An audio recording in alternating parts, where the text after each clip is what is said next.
This audio is brought to you by Muslim Central. Please consider donating to help cover our running costs and future projects by visiting www.muslimcentral.com/donate. Somebody was dead, his heart was dead. There's a hadith in Ibn Majah, the Prophet ﷺ said, الفرق بين الذي يذكر الله والذي لا يذكر الله كالفرق بين الحي والميت. The difference between the one who remembers Allah and the one who doesn't remember Allah is like the difference between the living and the dead. So somebody can be, their body's alive, but their heart is dead. And just like the physical heart dies, the spiritual heart dies. And just like you can have physical diseases of your heart. In fact, one of the mysteries of the heart in Western medicine is it often is diseased and there's no symptoms. It's very interesting. In other words, they can have 90% blockage in their cardiac arteries, and there's no symptoms. And suddenly they have a heart attack. And they didn't even know it. They would say, he was fine, nothing was wrong. You hear that all the time. Somebody has a heart attack, they say, he was fine. In fact, I just played tennis with him yesterday. He didn't even breathe heavy. He was in such good shape. That's what people say. He was only 45. And he just dropped dead. Because somebody can look like they're in perfect health and their heart is diseased. The same is true of the spiritual heart. Somebody can look like they're in perfect spiritual health and their heart's diseased. They don't even know it. Sometimes they don't know it, other people know it. Like a doctor, if a doctor knows signs and symptoms, you have in medicine, you have signs and symptoms. Signs, the doctor can see them himself. Symptoms, they come from the patient. There's a difference. In medicine, you have signs and you have symptoms. Alamat and a'rab. The a'rab, they have to tell you what it is. But the signs, you can see them yourself. Somebody has yellow eyes. They might not know that they've got hepatitis. But if a doctor sees them, they have yellow eyes, they're jaundiced, and they're tired, they're exhausted, their urine's yellow. He knows their liver's diseased. He might not know that because he hasn't studied medicine. So the spiritual heart has signs and symptoms as well. There's signs and symptoms. And some people recognize they're sick, other people don't. You can meet people like bad adab. A lot of people don't know they have bad adab. I'll give you an example. And I mean, this is one of those things, you know, وَقُلْ لِعَيْنِكَ يَعَيْنُ لِلنَّاسِ أَعْيُنُ. Say to your own eye, oh eye, remember other people have eyes too. In other words, when you find fault in people, people can find the fault in you. But I'll just give you an example. Maybe you benefit from this. I was with a scholar once, and there was a student of that person who'd studied with him. This scholar mentioned a line of poetry. And it was a difficult line, and he asked this student if he understood it or not. And I don't think he did, but anyway, he said to the person, oh, I heard that from you last year. That's just bad adab. You know, if somebody tells you a story, maybe you did hear it from him last year. Listen to, maybe you're a year older. Maybe you're a year wiser. Maybe you'll understand something in it you didn't understand the first time. الْمُؤْمِنُ لَا يَشْبَعُ مِنَ الْخَيْرِ. The believer never gets tired of goodness. How many times can you hear a hadith, the same hadith, and you get a new meaning out of it? One of the things I had the good fortune a long, long time ago of studying with, he's one of the most learned people I've ever met, named Sheikh Bayyul Salim. He was a qadi in the Emirates. He still is. He was the head of the Mahkam al-Shar'iyya. And he's faqih, with the meaning of the word. He knows fiqh. Amongst everything else. I mean, he knows Lugha al-Arabiyya, Balagha. He knows Quran, the Qira'at Sab'ah. I mean, mashallah, he's Bahr, ocean of knowledge. I remember I used to read these things and I'd go tell him something like a story. And he used to listen and say, Subhanallah, and yata'ajjab. And I realized later, you know, it was just my own, you know, maybe enthusiasm, whatever, you know, but later I realized what impeccable adab he had. Because sometimes you tell somebody something, they say, yeah, I know that, I heard that before. And he really did. I know I didn't say anything, that he'd memorized, he could give me the commentary, he could tell me all the rhetorical subtleties of that hadith or whatever, you know. And that's the way he is. He's adib, you know, he has perfect adab. So there's a lot of things about our nature we're not even aware of, and other people see it, and we don't see it. And that's why al-mu'minu mir'atul mu'min. The believer is the mirror of his believer. One of the things Shakespeare says in Macbeth, that God has made it such that we can only see our faces in mirrors. You can't look at your face. It's an amazing thing if you think about that. You know, Allah made it, you can't see your face unless you look in a reflection. And yet everybody who looks at you can see your face. They can see the egg on your chin. You can't see the egg on... They go like this.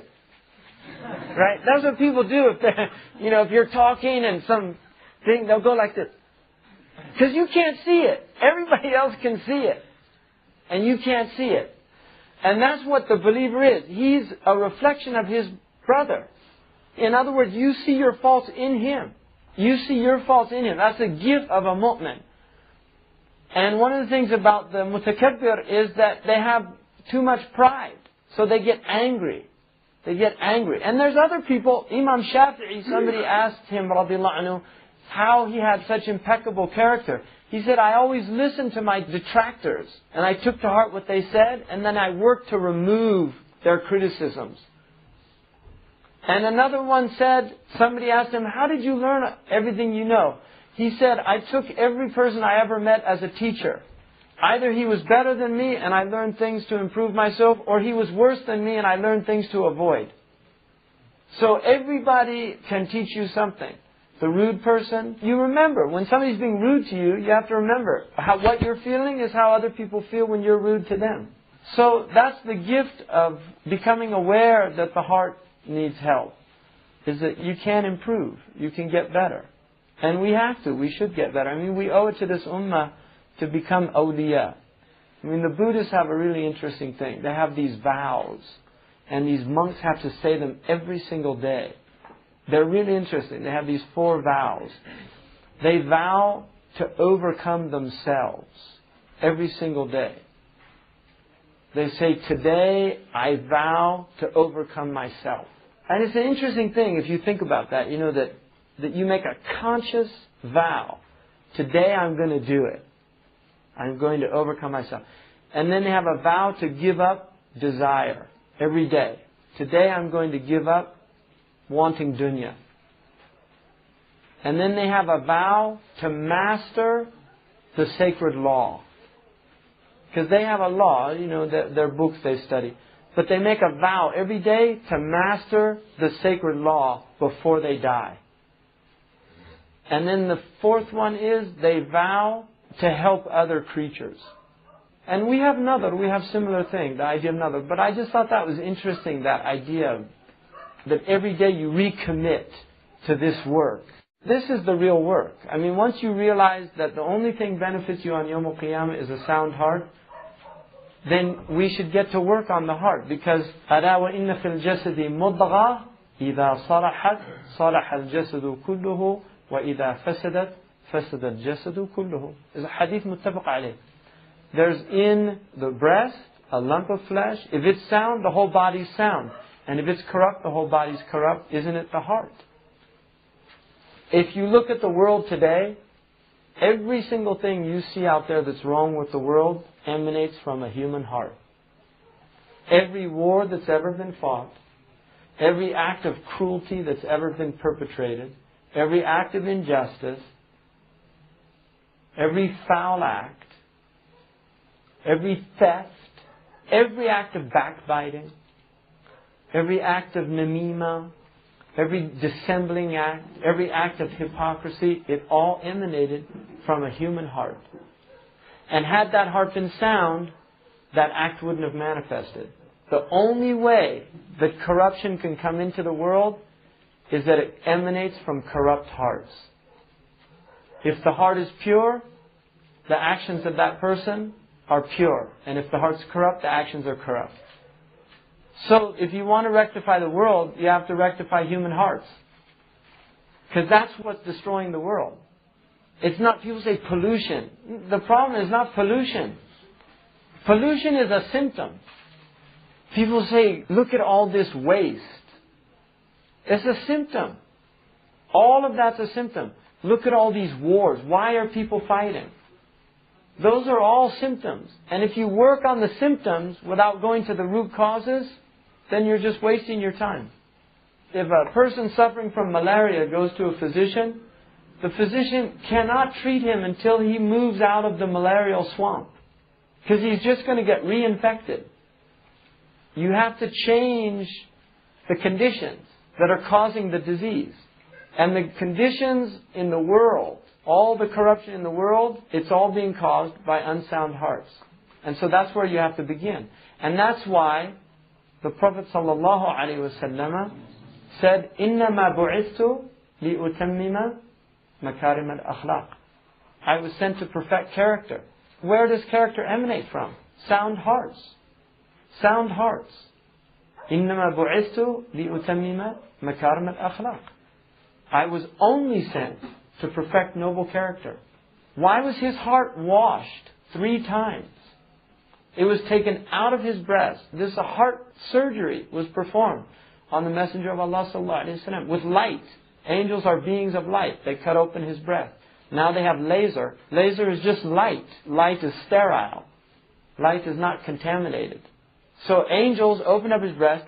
They put his heart into a cup that had ice in it. If you have ever watched a heart surgery, when they take the heart out for a transplant, they bring the heart in, it's in ice.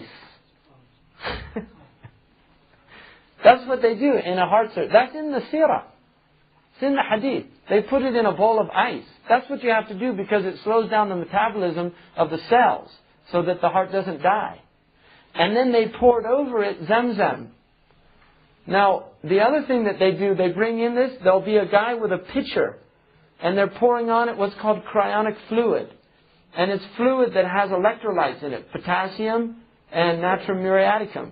And they're pouring it onto the heart because there's metabolic exchanges going on. So they keep the heart alive by giving it electrolytes.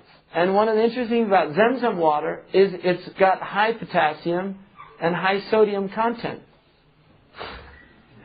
What they were doing was in accordance with modern knowledge, really. Divine surgeons, from Allah. They knew what they were doing. I mean, it's an amazing thing because I was actually worked in a cardiac unit, so I dealt a lot with cardiac surgery. But it just struck me as so amazing when I was studying that because I knew the hadith. I just said, SubhanAllah. So the Prophet ﷺ, his heart was pure.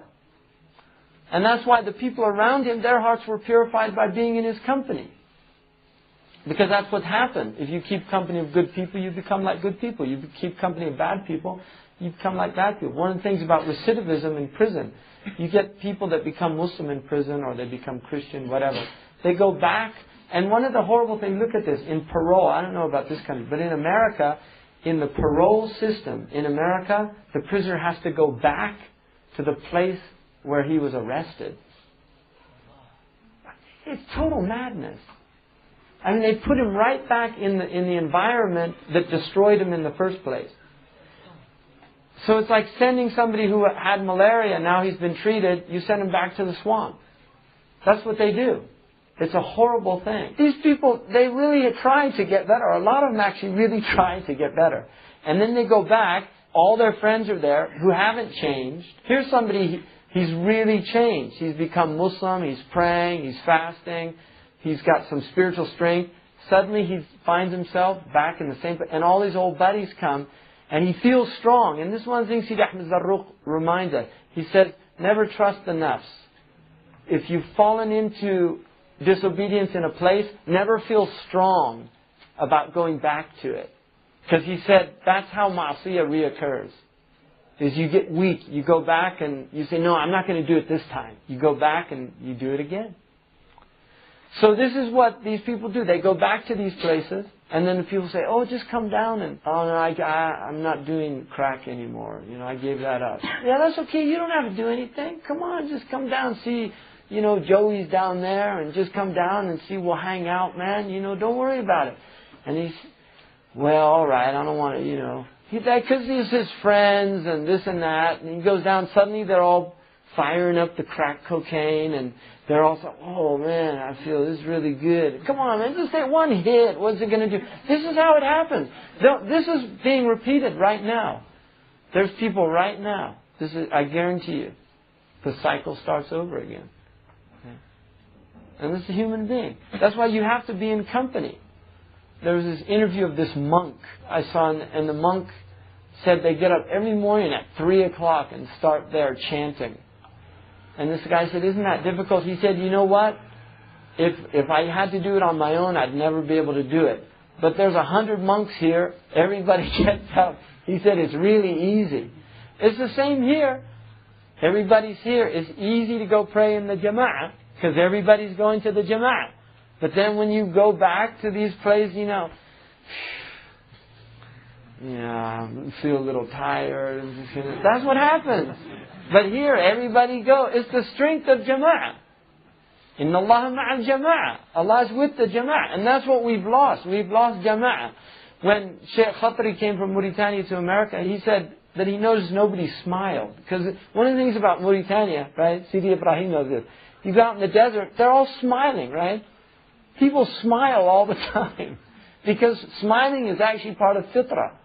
The Prophet ﷺ smiled all the time. One of his names is Al-Bahak, the one who always smiles. He smiled all the time. One of the Sahaba said, from the day I became Muslim, I never once saw the Messenger of Allah except he smiled. From the day he became Muslim, he said, I never once saw the Messenger of Allah except he smiled. It's actually fitrah to smile when you see somebody. It's a human being. You smile, he smiles, you feel good, he feels good. Right? And then you get these people, Assalamu alaikum, brother. Seriously, you go into the masjid, that's what this is. Assalamu alaikum. Just try a little harder on that one. Just a little harder. Like, Assalamu alaikum. You don't even have to. Seriously, some people, it's like getting a tooth out of them or something to get a salam with a smile. But he said the reason he thinks none of them smile is because he said he noticed they do everything alone. So he said they have shayateen with them, they get depressed. Because shaitan rides alone. Rakibun wahidun, there's a hadith. Somebody who rides alone is a shaitan. And two of them, two shaitans. 3 is company. You look at, in the West, everybody in their cars alone. And who are they listening to? Shaitan on the radio. It's amazing. They're listening to shaitan. And they're driving alone. And then they go to work and they sit behind a cubicle alone. They don't talk to anybody. In California, they say, send me an email. They don't even want to talk to them physically. They tell them, send me an email. Some of them have a sign. They just hold up a sign. They won't even say anything. Sheikh Khatri, when he was in New York, he said the strangest thing he saw, they were in all these cars, a traffic jam. And he said he looked over and he saw a car go in this place, and it turned around. And then he said it stopped, it rolled down his window, and it spoke to a box. And he said, and then the box, he said, كَلَّمَهُ بِلِسَانٍ فَصِيحٍ. It spoke to him in a clear tongue. And then he said the car drove up a little further, and he said some hands came out of a window with a white box. And he said he gave him money, and they didn't say anything to each other. He said he spoke to the box and he didn't speak to the person. It was a fast food restaurant. But he was just looking at it, just seeing it for the first time. You see, you grew up seeing this thinking it's normal. It's not normal. It's neuroses. It's a sickness. This is actually pathology. And somebody in fitrah can see it for what it is, but people that are out of fitrah, they can't see it. That's what he said. They go to work and then they go home, they eat alone. Somebody, if you eat, one person eat alone, shaitan eats with you.